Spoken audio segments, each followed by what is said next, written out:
ऐसा प्यार जो कभी एक दूसरे के लिए पागलपन की हद तक था। ऐसा प्यार जो कभी एक दूसरे के बिना चैन की सांस नहीं लिया करता था। फिर अचानक से कुछ समय बाद ऐसा क्या हो जाता है कि दोनों एक दूसरे की शक्ल भी नहीं देखना चाहते।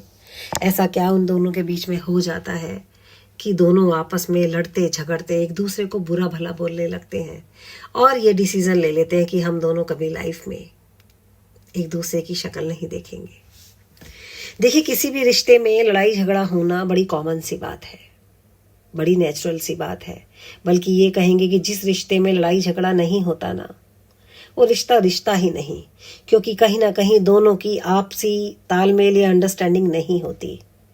अगर दोनों को एक दूसरे से शिकायतें होंगी तो कहीं ना कहीं चीज़ें भी सॉल्व हो सकती हैं।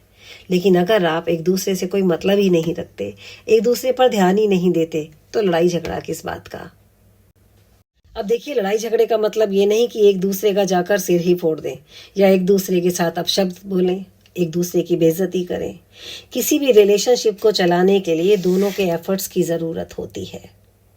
और अगर कहीं का रिश्ता ख़त्म होता है ना कुछ एक ऐसा कारण ज़रूर होता है जो दोनों की तरफ से होता ही है।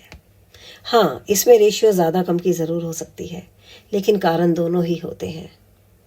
इसीलिए अपने रिश्ते को बचाने के लिए आपसी तालमेल को ज़रूर बनाए रखें। कहीं ऐसा ना हो कि आप एक ऐसे इंसान के पीछे दौड़े जा रहे हैं, भागे जा रहे हैं, जो आपसे बहुत दूर भागने की तैयारी में है।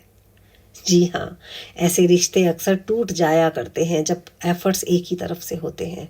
इसलिए ध्यान रखिए कि आप जिसके साथ भी रिलेशनशिप में हैं, वो भी आपके पास आने के लिए, समय बिताने के लिए एफर्ट्स कर रहा है या नहीं।